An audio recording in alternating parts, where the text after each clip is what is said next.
Hello everyone, I am Rashmi Prabha and welcome to our channel Combine CS. In this video, we are going to discuss database management questions which has been asked in the December 2023. So let's get it started. So this is the first question on the screen. So मैं ये suggest करूंगी जो भी learners video को देख रहे हैं वो वीडियो को पॉज करें, पहले आप खुद से इसका आंसर देने की कोशिश करिए, देन फिर जो मैं एक्सप्लेनेशन दूंगी आप उसके अकॉर्डिंग अपने आंसर को मैच कर सकते हैं. Okay, now from the database management system, every time you will get one question from the normalization. और normalization के आपके थ्योरी क्वेश्चन भी इंपॉर्टेंट होते हैं and the numerical question are also important. तो ये क्वेश्चन आपका रिपीटेड क्वेश्चन है जिसमें हर एक नॉर्मल फॉर्म के बारे में उसकी प्रॉपर्टीज लिखी है, आपको इन सिंपल मैच करना है. ओके, 1NF है, 2NF होता है, 3NF होता है, 4NF, then you have 5NF and 3NF के बाद basically we have the BCNF. तो all the NF you are suppose to know. Match करने की अगर हम बात करें सो एवरी, अब शॉर्ट फॉर्म भी एग्जाम में दे रहे, जैसे जेडी का मतलब है joint dependency. Every joint dependency is implied by the candidate key. All underlying domain contain scalar values only.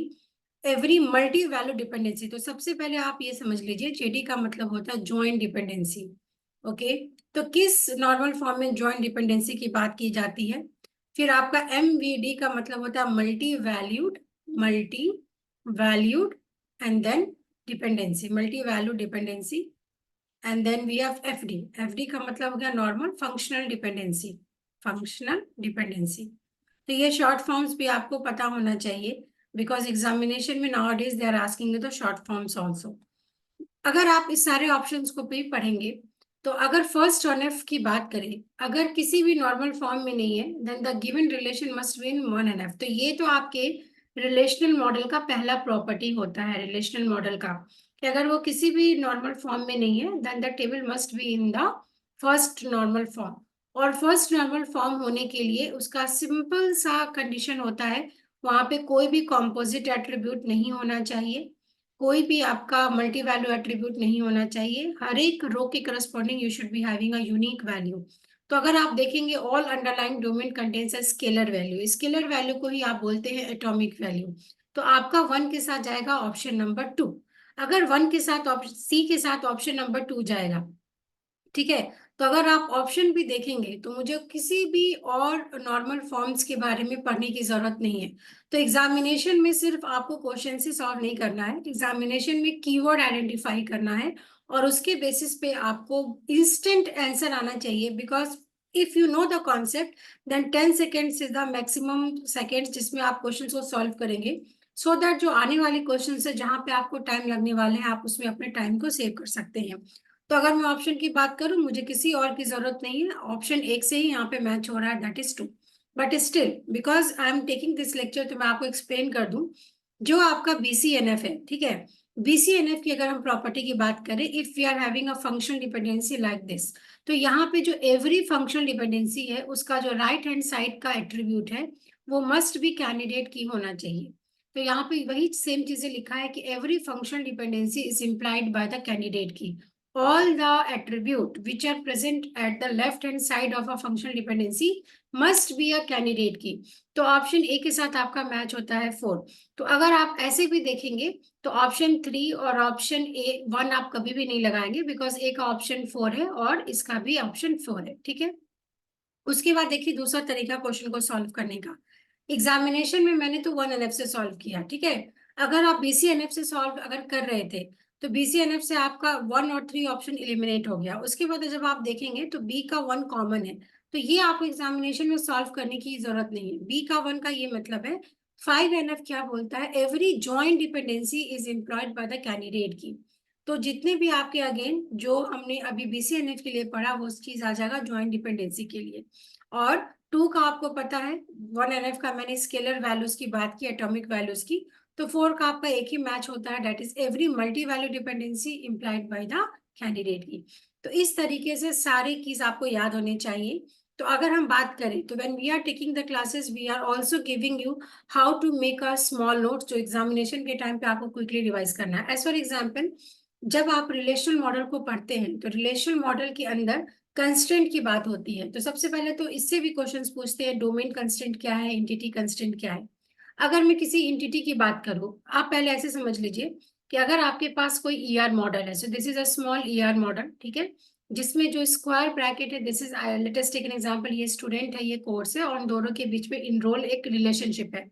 तो आपकी ये एंटिटी है, तो एंटिटी को जब आप मैच करते हैं तो इसका एक टेबल बनता है रिलेशनल मॉडल में, इसका दूसरा टेबल बनेगा, और जितने भी यहाँ पे एट्रीब्यूट्स होते हैं उन सारे एट्रीब्यूट्स को आप उस टेबल का कॉलम बनाते हैं। तो जैसे एक टेबल का नाम यहाँ पे बनेगा स्टूडेंट, और स्टूडेंट के अंदर फिर अगर आपने यहाँ पे रखा है स्टूडेंट का ID, then it will be ID, name और एज। तो ये हो गया कैसे हम ईआरडी मॉडल को कन्वर्ट करते हैं रिलेशनल मॉडल में, ठीक है। तो एंटिटी कंस्ट्रेंट में क्या होगा, नो प्राइमरी की वैल्यू कैन बी नन। तो याद रखना है आपको कि जब आप किसी भी रिलेशनल मॉडल को फॉर्म करते हैं तो रिलेशनल टेबल में प्राइमरी की जो है हर एक टेबल में एक ही बार होता है, मतलब you can not make two attribute as a primary key. तो ये एक पॉइंट आपके एग्जामिनेशन में पूछा हुआ है। दूसरा इंपॉर्टेंट पॉइंट क्या है, प्राइमरी की मैंने क्या बोला, every table must be having a primary की, और वो भी एक ही होना चाहिए। उसके बाद प्राइमरी की में कभी भी नल वैल्यूज आपके अलाउड नहीं होते हैं। तो अगर ये दोनों प्रॉपर्टी वो होल्ड कर रहा तो आप बोलेंगे it is entity constant. Now what is the meaning of domain constant. तो जो आपने यहाँ पे एक कॉलम्स बनाए हैं, 3 कॉलम्स बेसिकली हमने बनाए हैं, तो उस कॉलम को ही आप बोलते हैं डोमेन। तो डोमेन की जो वैल्यू होती है with in each tuple, tuple का मतलब यहाँ पे आता है रो। अगेन ये सारे आपके प्रीवियस ईयर क्वेश्चन है कि टपल को आप बोलते हैं रो, जो आपका एट्रीब्यूट होता है उसको आप बोलते हैं कॉलम, ठीक है, जो प्रॉपर्टीज होते हैं। The value of each attribute that is your column must be unique, मतलब एक टेबल में आईडी एक ही बार आएगा, नेम एक ही बार आएगा, एज एक ही बार आएगा। तो that is domain constraint which is applied on attributes, और एंटिटी कंस्ट्रेंट जो विच इज अप्लाइड हम बोल सकते हैं ऑन रो, ठीक है। अब 5 नॉर्मल फॉर्म होते हैं, तो अगर हम 1NF की बात करें, सिंगल वैल्यू एट्रीब्यूट है या एटॉमिक बोलेंगे, और अगर आप नोट्स लिख रहे हैं तो आप यहीं पे लिख लेंगे स्केलर। तो ऐसे होता है, आप नोट्स जब बनाते हैं तो अपने पॉइंट्स को ऐड करते चले जाएंगे, ठीक है।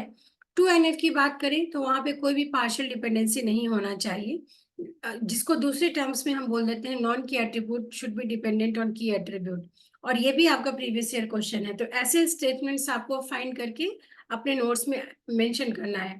4NF में मल्टी वैल्यू एट्रीब्यूट की बात की गई है, और देखिए 5th NF में ज्वाइंट डिपेंडेंसी की बात की गई है।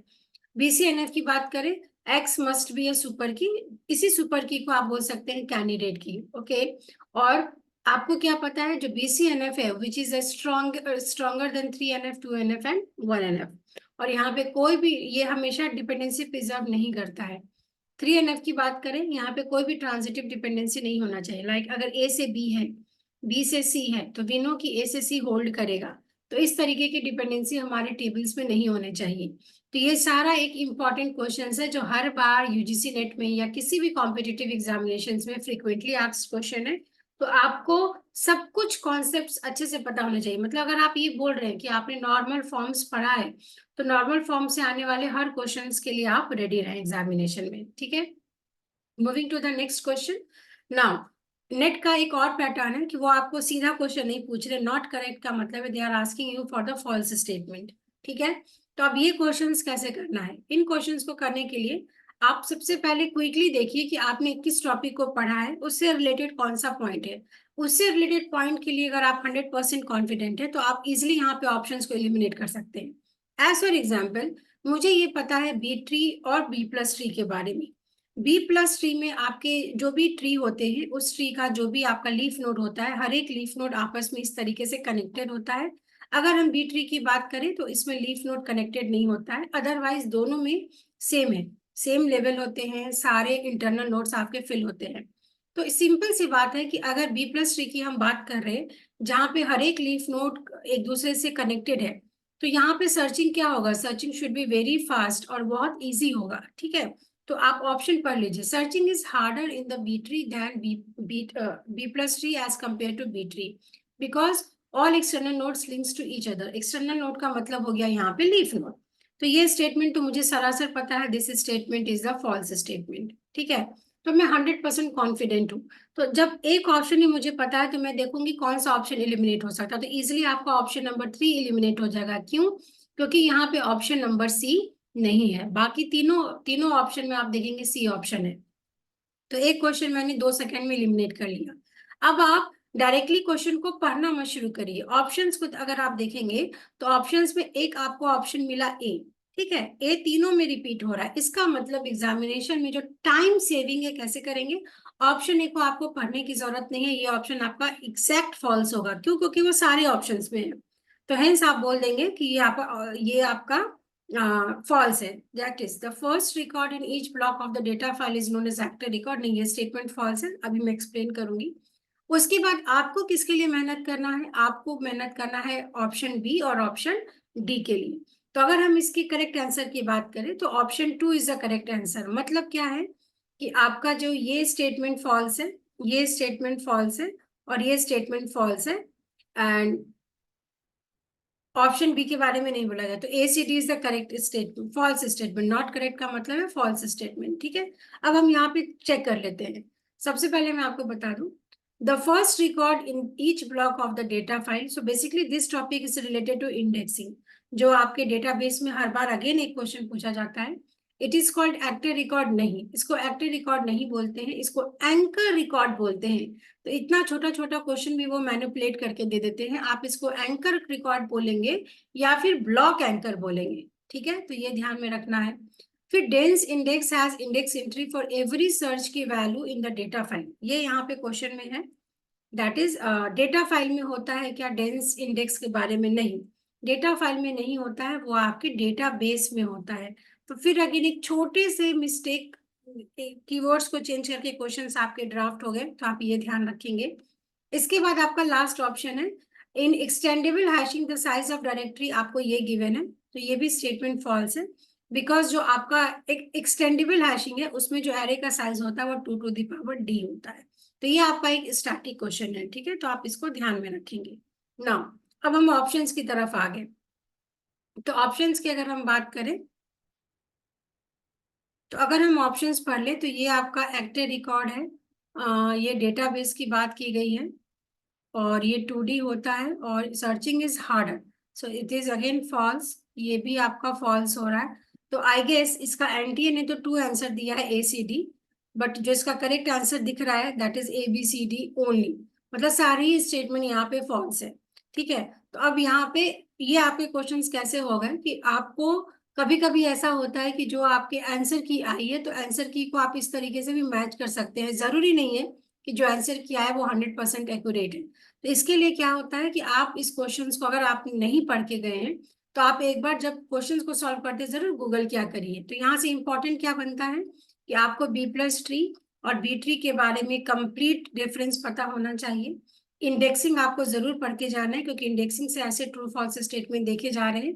फिर इसमें आपको स्पार्स और डेंस इंडेक्स क्या है इसके बारे में भी आपको डिफरेंसेस पता होने चाहिए, ठीक है।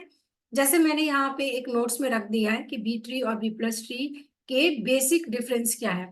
अगर हम बात करें बी ट्री की, all internal and leaf node have the data pointers. मतलब बी ट्री का ये कॉन्सेप्ट ही होता है दोनों का कि आप इंडेक्सिंग के लिए यूज करते हो ये कॉन्सेप्ट, ठीक है।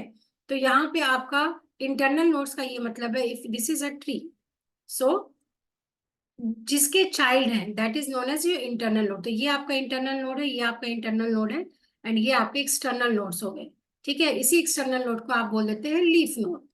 तो आप ऐसे समझिए कॉन्सेप्ट। तो दोनों में डेटा पॉइंटर्स होता है। बी प्लस ट्री की बात करें तो सिर्फ लीफ नोड में डेटा पॉइंटर्स होते हैं। जितने भी कीज होते हैं वो लीफ नोड पे होते हैं, इसीलिए सर्चिंग फास्टर है और मोर एक्यूरेट है। तो यही पॉइंट आपको क्वेश्चन ने पूछा है। अब एक और चीज बता दूं, जैसे बहुत स्टूडेंट वो पूछते हैं मैम इतने पॉइंट्स कैसे याद करेंगे? तो इतने पॉइंट्स आपको याद नहीं रखना है, आपको सिर्फ एक को याद कर लीजिए। एक को याद करेंगे तो आपका ऑल्टरनेटिव ऑप्शंस अगेन याद हो जाएगा। तो मैं बी प्लस ट्री को बताती हूँ, हेंस आप बी ट्री को याद कर लेंगे वैसे, ठीक है।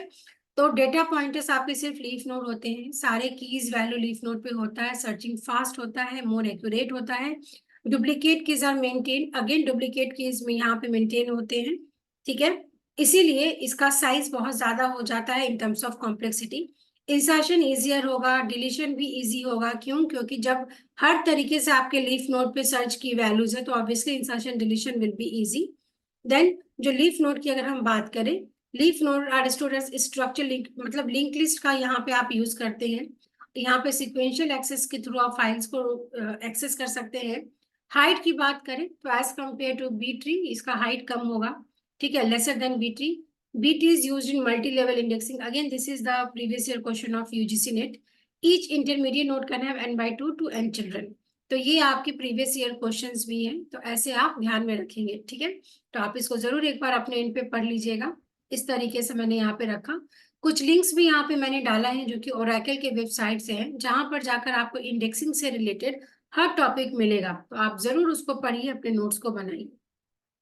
Moving to the next question, that is now they have asked you the correct option. अब ये जो क्वेश्चन है ये तो डायरेक्टली PYQ है, जो कई बार एग्जाम में रिपीट हुआ है ना. Granularity is the size of data, hence this is the true statement. ये ट्रू स्टेटमेंट है, बहुत बार PYQ पूछा है, तो आपका ये ऑप्शन यहाँ से एलिमिनेट हो जाएगा. ठीक है, क्योंकि अगर अगेन आप देखें इस तीनों में A है, फिर इस दोनों में B है, इसका मतलब क्या निकल कर आया कि बी स्टेटमेंट भी आपका ट्रू स्टेटमेंट है. तो एग्जामिनेशन में बी को पढ़ने की जरूरत नहीं है. अब आपको सिर्फ सी और डी को पढ़ना है. करेक्ट पूछा है, तो दो शेड्यूल्स की बात की गई है, तो मतलब आपको ट्रांजैक्शन के क्वेश्चंस रिपीट हो रहे हैं. ट्रांजैक्शन में भी आपको शेड्यूल के क्वेश्चंस रिपीट हो रहे हैं, जो कि concurrency control that is conflict schedule से बहुत सारे क्वेश्चंस पूछे जा रहे हैं, और ये 2019 से हर बार क्वेश्चन पूछा जा रहा है. ठीक है, तो वो आपको कॉन्सेप्ट पता होना चाहिए ना.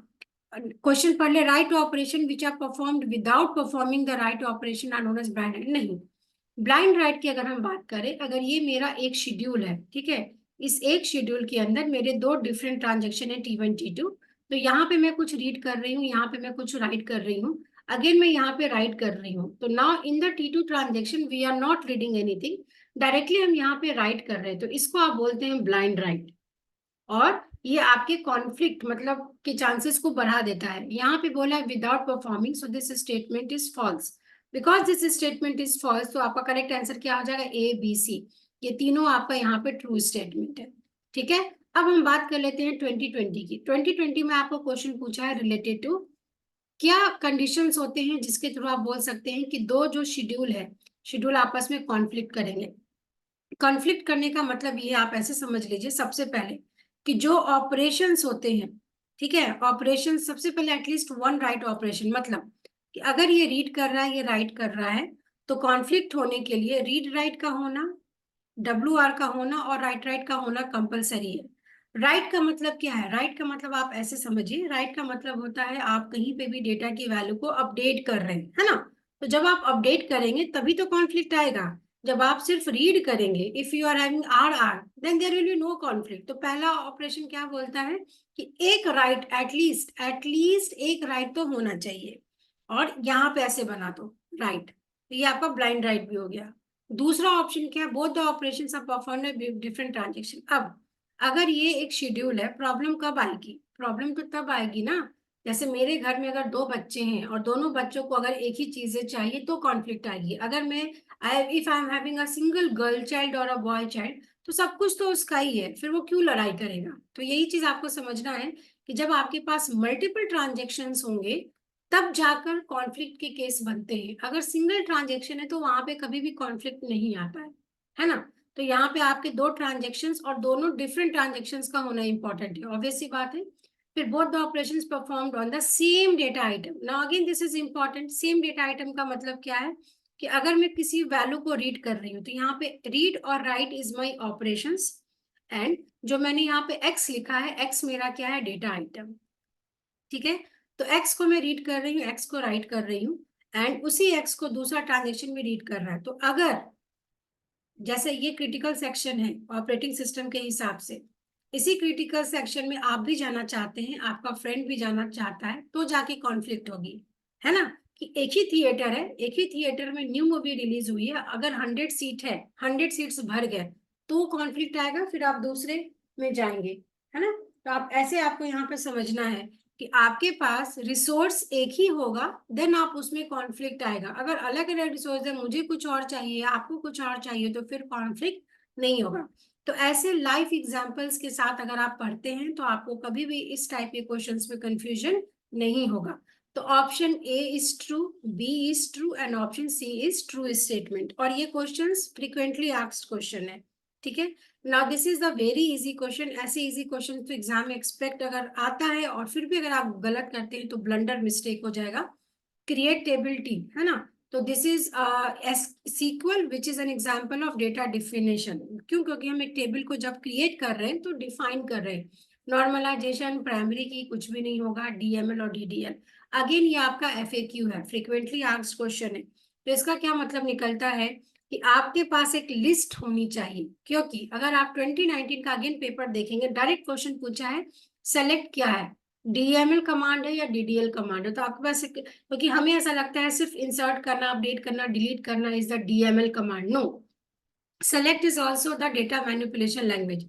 उसके साथ मर्ज करना, कॉल करना, लॉग टेबल बनाना, एक्सप्लेन करना, ये सारे आपके DML के कमांड है। Similarly you should be knowing कि डेटा डेफिनेशन के कौन कौन से लैंग्वेज है। तो क्रिएट है, ऑल्टर है, ड्रॉप है, ट्रंकेट है, कमेंट है और रीनेम है।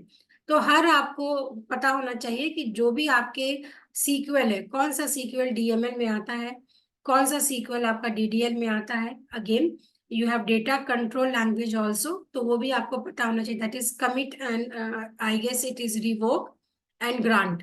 तो ये दोनों आपके डेटा कंट्रोल के लैंग्वेज है, तो ये दोनों भी आपको पता होना चाहिए। ठीक है, तो ये हमने कुछ क्वेश्चंस बात कर ली जो दिसंबर 23 में आए हैं, दिसंबर 2023 में आए हैं। तो एग्जाम से पहले जरूर प्रीवियस ईयर क्वेश्चन को सॉल्व करके जाइए, और जब आप सॉल्व करते हैं तो जो भी क्वेश्चंस आता है, अगर वो टॉपिक आपने नहीं पढ़ा है तो उसको क्विकली रिवाइज करने की जरूरत होती है। नेक्स्ट पार्ट 2 वीडियो में मैं अगेन 5 क्वेश्चन डिस्कस करूंगी जो आपके सेम पेपर में आए हैं दिसंबर 2023 में, which is related to your relational calculus. Relational calculus में अगेन आपके लिए ये बहुत इंपॉर्टेंट है ये समझना कि जो 10 क्वेश्चन आपके पेपर 2 में पूछा जाता है कॉम्प्रीहेंशन वाले, वो क्वेश्चंस बहुत टफ नहीं होते हैं, इजी पूछा जाता है। और DBMS की अगर हम बात करें, DBMS से 4 बार पूछा गया। मतलब पहली बार DBMS से 2019 में पूछा गया है नॉर्मल फॉर्म्स के बारे में। उसके बाद DBMS से सीक्वल पे 2 बार क्वेश्चन पूछा हुआ है, और रिलेशनल एक बार आपका रिलेशनल जो अलजेब्रा होता है इस पे भी क्वेश्चन पूछा हुआ है। मतलब ये सीक्वल का ही पार्ट है, बट आपको सिग्मा और प्रोजेक्शन और सिलेक्शन के टर्म में पूछा है। और ये क्वेश्चन अगर आप देखेंगे, अगेन आपको यहाँ पे 2 टेबल्स गिवन है, 2 टेबल्स के बीच में आपको यहाँ पे बताना है आप किस तरीके से प्रोजेक्शन वगैरह करेंगे। सो दिस इज द क्वेश्चंस जो रिपीट हो रहे हैं। तो अगर एक बार प्रीवियस ईयर क्वेश्चन आया है रिसेंट ईयर में, तो आपका ये रिस्पॉन्सिबिलिटी बनता है कि आप वैसे क्वेश्चंस को जरूर सॉल्व करके जाएं। So we will discuss this in the next video. If you like our video, stay connected to us and please video को like, share and comment किया करें, so that we will be knowing कि what else videos you are looking for, और friends के साथ जरूर share करें। And if you are new to our channel, do subscribe our channel for all the upcoming videos. Thank you so much for watching us.